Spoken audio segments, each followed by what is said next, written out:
Assalamualaikum warahmatullahi wabarakatuh. Anak-anak, sekarang kita akan belajar tema 1 organ gerak hewan dan manusia. Sebelumnya, kalian bisa mempersiapkan peralatan yang akan digunakan untuk pembelajaran pada hari ini. Kita akan belajar subtematika pembelajaran kelima. Sudah siap untuk belajar pada hari ini? Mari kita belajar. Nah, di sini ada gambar apa? Ya, di sini ada gambar anak-anak sedang bermain sepak bola. Apakah kalian sering melakukan olahraga? Ya, di sini anak-anak hebat sering melakukan olahraga ya. Olahraga sangat penting untuk tubuh kita. Karena dengan olahraga, otot di tubuh kita akan tetap lentur. Dan yang terpenting, tubuh kita akan menjadi sehat. Apalagi di masa pandemi saat ini, kita harus tetap menjaga imun tubuh kita dengan makan makanan bergizi dan jangan lupa untuk olahraga. Saat kalian akan melakukan olahraga, jangan lupa untuk melakukan pemanasan terlebih dahulu ya, supaya tidak mengalami cedera otot. Tahukah kamu apa saja gangguan otot pada manusia? Macam-macam kelainan, gangguan, atau penyakit otot manusia itu ada 4. Yang pertama, hipertrofi. Yang ini. Dan yang kedua ada atrofi. Selanjutnya ada stiff atau kaku leher. Dan yang terakhir ada tetanus.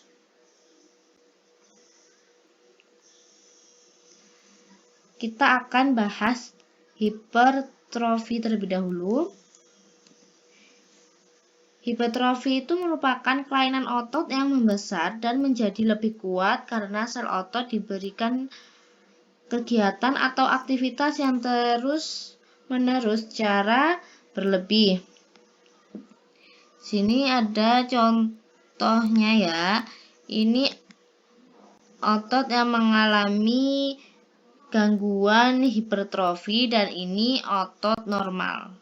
Nah, ini juga sama. Nah, untuk selanjutnya ada atrofi.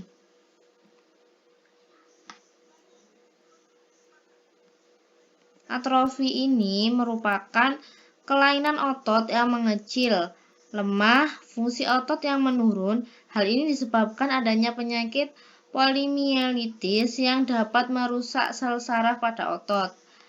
Nah, atrofi ini kebalikan dari hipertrofi.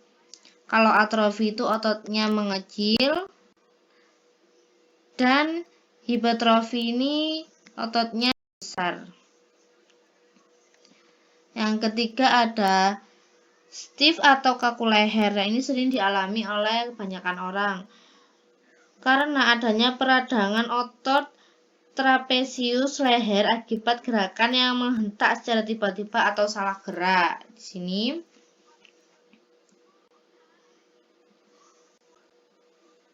Dan yang terakhir ada tetanus, yaitu kelainan otot yang disebabkan adanya infeksi bakteri Clostridium tetani. Tetanius menyebabkan otot menjadi kejang-kejang. Nah, nanti penderitanya akan mengalami kejang-kejang. Nah, di sini ada gambar anak yang mengalami gangguan salah bantal. Ini juga ada di buku tema. Di buku tema 1, subtematika pembelajaran kelima, halaman 172 sampai 174. Di sana juga ada ceritanya salah bantal. Di cerita ini ada paragraf pertama berbunyi, sudah 2 hari leherku sakit, kepalaku tidak bisa menengok ke arah kanan secara lurus atau ke belakang. Setahuku ini penyakit salah bantal. Dari paragraf pertama tersebut Ada yang tahu apa sih ide pokok paragraf pertama? Kemarin sudah dibahas, jadi ide pokok paragraf pertama itu sudah 2 hari ini leherku sakit. Nah, untuk menentukan ide pokok paragraf, kalian bisa melihat pada kalimat pertama pada paragraf tersebut. Nah, di sini ada cara agar terhindar dari penyakit salah bantal. Apa saja sih? Yang pertama, posisi tidur harus nyaman. Yang kedua, jangan menggunakan bantal yang terlalu tinggi dan keras. Yang ketiga, jangan tidur dengan memakai kipas angin yang langsung menghadap ke tubuh. Yang keempat, pada saat tidur sebaiknya tidak satu posisi saja, bisa miring atau terlentang. Yang terakhir, tidur jangan di atas kasur yang keras. Nah, di sini ada komik yang menceritakan salah bantal. Kita bisa melihat di sini yang Benny mengatakan salah bantal sering terjadi pada saat bangun tidur. Apa penyebabnya, Ben? Penyebabnya salah bantal adalah salah posisi tidur. Apabila sudah terkena salah bantal, sebaiknya segera diobati. Manusia memang aneh. Bantal yang tidak tahu apa-apa malah disalahkan.